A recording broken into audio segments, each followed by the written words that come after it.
This is The Unhappy Millionaire, where entrepreneurs and other top performers discover how to go beyond the bank balance to create thriving, joyful lives. For more, visit theunhappymillionaire.com. Now, on to the show. So Tal, one of the first questions I often get when I tell people that I think that the purpose of life is to pursue your happiness, and that means really embracing self-interest as a moral ideal, is they think, well, you're opposed to charity. And then they find out that I work for a nonprofit, as do you. And so I better not be opposed to charity. And so I'd like to talk how to think about that, because I think a lot of the people in our audience, once you've achieved success, a significant part of what people often do is they support other people and causes. And maybe we could dive in. And I'm curious how you think about it now, but I'm very curious how you thought about it when you were younger and maybe before you really delved into these ideas. So I was born pretty poor, and money was always an issue, always. My parents were talking about money, saving money. I remember saving penny to penny and in this little bucket of mine that I was putting where people would leave change. And I say, can I take this? And you say, yes, you can. So money was always top of mind. And for me, it was so top of mind that it becomes its own thing and its own goal. And I think it has a lot to do with the culture you're born into and the way your parents kind of how much they focus on it. And when money is short, then it becomes a continuous area of focus. How am I going to make money and so on? I remember as a teenager, my mother wanted to buy me a drum kit. And I told her, don't, it's too much money. And she said, no, I was so preoccupied with money that even my desire to have a new drum kit was not a priority. So I was carrying this concept of money with me when I started making my own life's decisions. And because the internet was booming, I went to where the money was, which was tech. And it took me a long time. It was not when I had a lot of money, it was when I started realizing that money in itself brings me no joy, no pleasure, truly from the inside, an inner state that was lacking, even though outside I had everything I wanted. But for me, it started very, very early, really talking about money all the time, thinking about how much everything costs, going for the cheaper cheese and the cheaper bread and so on and so forth. And so I don't blame a lot of people that first, what they want to do with their lives is stabilize their lives to the point where, like, I don't have to worry on a daily basis that food will be on the table. And then once you get to a level of success where you're not worried about that, did you ever start thinking about, okay, there's people and causes I want to support philanthropically? It was always considered as the most noble thing to do, but in the kibbutz culture, the commune that I grew up in, I saw the hypocrisy. So I never thought of charity as noble because your life was supposed to be a big experience of continuous charity. So when you grow up in an environment where all you're expected to do morning till night is to sacrifice yourself and be charitable to your fellow men, charity for me became almost despicable. So I had a very bad relationship with charity, and I never felt the need to go and help because I was almost pushing back on charity because I was almost like a traumatic experience from the age of 9 to the age of 16, where I remember that a friend of mine, his grandmother was suffering from cancer, and his mother went every home in the kibbutz asking for extra money because every member of the kibbutz gets a little bit of a budget to do a little bit of what they want. And so she asked them to give her a little bit of extra money to help her mother with cancer treatments, and nobody gave her anything. And that story in itself left a scar in my soul to think that this whole thing is one big hypocrisy. Maybe I have a very troubled relationship with charity, but I have to say, when I had more money and I started having excess income, I started putting some money in areas where I thought that they were worth my investment, my focus. You raised an issue that I saw. There's 4 principles that I want to cover, and you touched on the first one. So you talked about rebelling against charity because it was packaged with the idea of your whole life is about serving and sacrificing for others. And so that's why the first thing I would say is, as a proponent of self-interest, I'm not opposed to helping others. I'm opposed to self-sacrifice. And we're often taught to equate those two, right? To help others is to sacrifice yourself, but they're not the same, and they're obviously not the same. Take any businessman, you take a Steve Jobs. He helped billions of people.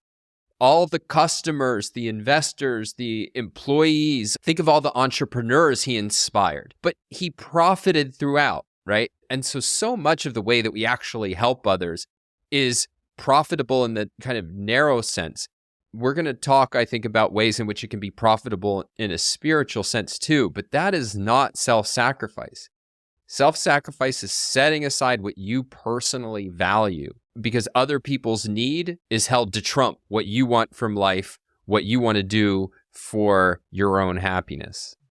For me, it's an equation. You either want the best of people or the worst of them. And when you're oversimplifying this idea, which now, knowing what I know, it's almost like too childish to not see the level of complexity in this equation. If you let people do what they want, they will give you their best. If you force them to do what you expect them to do, they will give you their worst. And instead of allowing people to do what they do the best, and creating the wealth, and then the excess wealth. I just came back from New York. I met several people who are billionaires, and you see the best in them. So they make so much money, they don't need it. All they care about right now is how to invest in philanthropy in areas that they find interesting, but it's not their domain of expertise. So they're in finance or they're in manufacturing.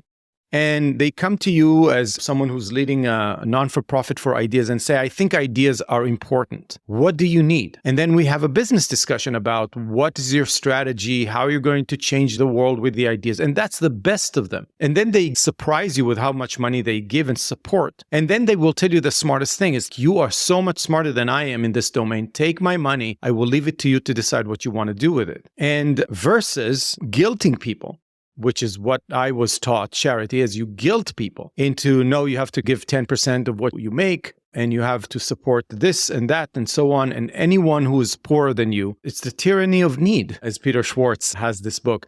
It's really the tyranny of need that I felt around me all the time. Whoever had the claim on my time, on my resources, and that's why I despised it. But the flip side of it is, I think you get the best of people when they're interested truly. And when you say sacrifice, what I think is very important to understand, what is charity? Can you define charity, Don? I should have pulled a dictionary official definition, but I view it as something like giving away money where the direct beneficiary is not you. So when you buy a car, you're giving away money in a sense, but you're getting a car in return. Whereas if you give money to a political campaign, setting aside trying to buy political favors, right? What you're trying to do is support the candidate. Or if you're giving money to a woman whose mother has cancer, the direct beneficiary is not you, it's her mother. But pay attention to something very important that you said, direct. And that's all I'm saying is like, can't you see people? If someone invests in an orphanage, they're gaining. They're giving them money and they want to get something in return. It's not direct. It may be not visible and take a long period of time, but it's still a benefit. Can't you see that? It's like investing in your IRA. You're putting money and you're not expecting a return. You're going to wait 30 years to get it. That we understand. But for some reason, charity, we don't understand. No one is giving money in order not to get a return. That's sacrifice. But if you're investing in an orphanage, I took that example because it may be less obvious. What I'm getting in return is the spiritual knowledge that I am investing in a better society, a society where kids have an opportunity to build a life for themselves, which is the kind of society I want to live in. Okay, if I give money to the Ayn Rand Institute, I want to see them do something in the culture that will turn the culture toward more reason, more prosperity. I know that I'm not the immediate beneficiary, but when I go to sleep at night, I know that I am the kind of person who not only invests in the Ferrari I want to buy, but also in things that are deeper. And by the way, the things that other people know how to do better than I do. And stupidness of expecting sacrifice, which is, no, you have to lose and completely not be interested in any return. It's just stupid. It's stupid, it's irrelevant, and it's inefficient. Yeah, so you really touched on the next two principles I want to mention. But the first one is that charity can be sacrificial, but it can also be selfish. It's selfish if you give away money to a cause that promotes your rational values, and it's money that you can afford. When I think of charity as self-sacrifice, I think of the effective altruist. So they will say, not just sacrifice your money, sacrifice your career. You want to be a philosopher? No, you can make more money if you go into finance, earn millions of dollars, and then give away most of it. So it's what you want is completely irrelevant. You're supposed to turn yourself into a complete servant who's setting everything that you want aside in order to serve others. And by contrast, if there's an actual cause that you care about in the way that you talked about, that I'm trying to create something for me, the world that I want to live in. And one of the great things about earning enormous wealth is that for me, I do okay, but I don't have the leverage to change the world through my money. I can hopefully change the world through my ideas. But if somebody has earned a fortune, you have real power to make the world into the world you want to live with. And that is a real pro-self assertion of your values. Now, I think that there are other ways that you can give charity in a way that's sacrificial. So, for instance, I think when people give money away to help people who've created their own problems. So you're no longer creating an orphanage, but there's somebody who's wrecked their life and I'm going to support them for it. I think that's a failure of justice. You're giving people that which they haven't earned and don't deserve. But the principle 3, I think, is really important. And you touched on this as well, which is, I don't think you get moral credit for giving away your wealth. You get moral credit for earning it, because life just is about reshaping the world in the image of your values. And the core way that we do that is through production. It's through creation. It's going out there and building a business, writing a book, putting together an album, or painting a sculpture, or teaching a classroom of kids. Like, that's the core of how we reshape the earth in the image of our values and sustain our own lives. And then it's a secondary question of, once you make the money, right? How are you using it to reshape your world? And most of what we do is we spend money to reshape our own private world. Like, I bought a house that I want. I bought the car that I want. I just bought my girlfriend bought me for my birthday, a 3-month-old pug who's running around and being adorably crazy. But once you've achieved a certain scale, you can start reshaping the larger world that you live in. And that's really, I think, the power of charity and philanthropy. And I think it's just completely wrong to treat that as self-sacrifice, but I also think it's wrong to treat that as a virtue. The virtue was in earning it, not in giving it away. You can see it when people are honest enough. I'm not talking about people that are completely corrupt morally, but people that are honest enough, let's say in business. You see the admiration for people who produce, like Steve Jobs, like Elon Musk shooting rockets to space. This is where the awe is. It's like, wow, this is amazing. They're creating. And then you can see Bill Gates giving billions away, billions and billions. It's like, yeah, he's a good guy. He's trying to cure malaria. He's trying to do this, trying to do that. And those are the honest people. If you get to the real corrupt people, they will say, oh, Elon Musk shooting or iPhone, who needs that? I will only measure them by how much they give back. And those are the real corrupt people, because they don't really understand the nature of human happiness and human creativity and ingenuity. Charity for me is just higher level values that one can pursue with their excess income. So what's more important, the food on the table for my kids, or let's say even a philosophy nonprofit? Of course, I have my hierarchy. But when I have the money for this and that, and I bought the car I wanted, and I live in the house, but there's still more money in the bank, then you go higher and higher to more abstract values, including all the way to investing in things that will change the trajectory of the society you live in, maybe even after you die. But you walk around with the knowledge of, like, I am the person who thinks at that level and invests in this time frame. I'm still winning. And so instead of thinking about charity as a win-lose that doesn't exist, it's still, I'm buying something from someone. And here, let me give you a secret. If you're running a non-for-profit, continue to think about your donors as customers, people who you need to give something in return. And that's my attitude towards every person who invests in me. And I said, okay, thank you for the check. Now, here's what I'm going to give you back, including a letter that says, good for you. You're the kind of person who just gave me, I don't know, $50,000 to buy more books to change more minds, or even sending them inspirational output of what we do. It's always about the win, because once you get into the mindset of a win-lose, everybody loses. And that's what people don't understand about charity. Yeah, though I don't think there's a virtue per se in giving away money. I do think that for the kind of rational philanthropist you're talking about, there is a virtue, but it's the virtue of integrity. It's the virtue of there's something that I care about. There's something I say I value.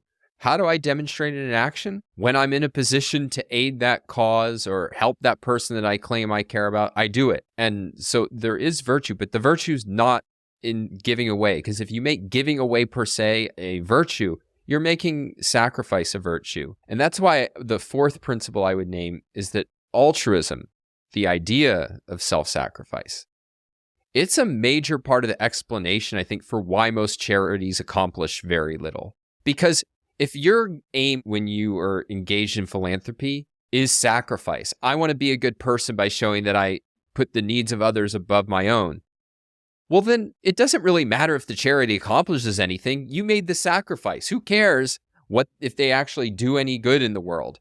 But on the other hand, the kind of rational philanthropists we're interested in being and helping, they're the kind of people who, I'm not here to sacrifice. I'm here for a trade. And therefore, I want to know that my trade is happening. I want to know that if I give money to an orphanage, these kids are really being taken care of and prepared for a better life.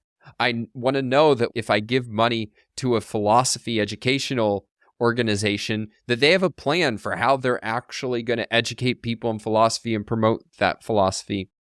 I wonder if you have any advice from the other side of the table for that person who is a philanthropist. What should they be doing to be more selfish and more rational in supporting the causes that they care about? Treat the nonprofit you're investing in as an investment, as same as you invest in other companies. Ask for the business plan, ask for the reports, ask for the metrics, ask to see progress, and demand the same exact thing. There's no other way to achieve things in the world. There's only one way, and it's called business. And so for tax purposes, you can call something a non-for-profit, but honestly, what we are is we're either trying to create products that people actually consume immediately, which is very easy to understand as business, or you're investing in things that are long-term and much more abstract. And like you said, it's an indirect benefit that you get as an investor. And you're doing that not just for your own gains, but wider gains for the society. What better investment than lifting everybody around you and knowing that you're the kind of person who does that? The advice is meet with the CEO of that nonprofit, demand exactly the same kind of rigor and visibility and clarity that you demand from the CEO you invested in that is for profit. And just to give you an idea, I mean, the level of metrics and the level of concrete progress that I'm trying to measure in the most abstract idea domain possible, which is philosophy. I think people will be astonished to see how well you can manage a philosophy organization if you truly understand what it is that you're trying to do and concretize the benefits that you're trying to give back to your investors. I love that. I love when supporters hold us to a high standard in that way, because you start thinking about your mission differently as a nonprofit. You start thinking like, I have to answer in 3 months to people who are going to be demanding, show me evidence or results. Well, it gets me thinking about how can I get results? How can I actually achieve what I want in reality? Whereas if people are like, oh, it sounds like you have a great cause, I'm not paying that much attention, they give you money, it's too easy to fool yourself that you're doing something worthwhile in the world when you really aren't. And everybody's fooling everyone. I will say it here. Quote me on this. Most nonprofits are just, I call it like an emotional orgy between the nonprofit and the investors. We want to all feel good. So you give me money to feel good and I will spend it on something and maybe it will work. There's a big nonprofit that I met several times. And every time I met them, they said, we just completely changed our strategy from last year. We're going to do something completely different.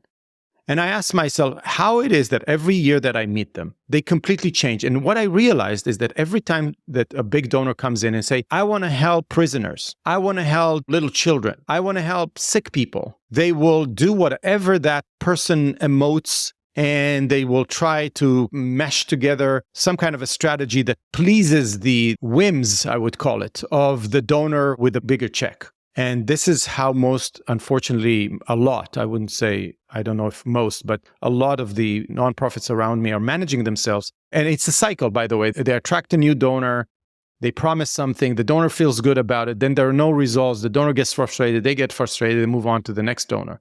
So that's the lose-lose. That's like go invest in a church that will promise you heaven that never comes along, right? It's all about being rational. And you touched, I think the fourth principle you just mentioned goes to the core of it. Are you an altruist that believes that a lose-lose relationship is where the good is? Or are you a rational person, a rational egoist who expects to have a win-win from any relationship that you engage in? The takeaway I have for this show is that charitable giving can be part and often is a part of how we pursue happiness, but it's not a moral duty. And it's not a major virtue. That virtue really comes from creating values that add up to a life that you love. And that philanthropy's role, I think, at the end of the day, is just another form in which we make this a world that we can live in, that we want to live in, and that facilitates our happiness. What are your final thoughts, Tal? I think that charity should be defined really well. I think you did a good job without the dictionary, which is an indirect benefit. So don't fool yourself. Everything you're investing in needs to return something. Well, like you said, if it's a car, it's very concrete, it's very direct, it's immediate. If it's your IRA, you're actually charitable, but to yourself in the future. If I put money in my college account for my son and daughter, I am charitable to them. And it's also indirect to me, but you can see the relationship. So you go further and further and further. It's the same exact thing, but for other people around me, for the society I live in, free countries, other parts of the world, liberty as such, philosophy as such. It's just wider and wider spheres of investments where just seeing the circle back to your benefit is just wider and more abstract. But it's the same exact thing as investing in a stock and expecting a return. I'm Don Watkins, he's Tal Safani, and this has been The Unhappy Millionaire. Ready to take the next step in your journey? Visit theunhappymillionaire.com where you can find powerful resources for building a life that you love and details on how you can work with Tal and me.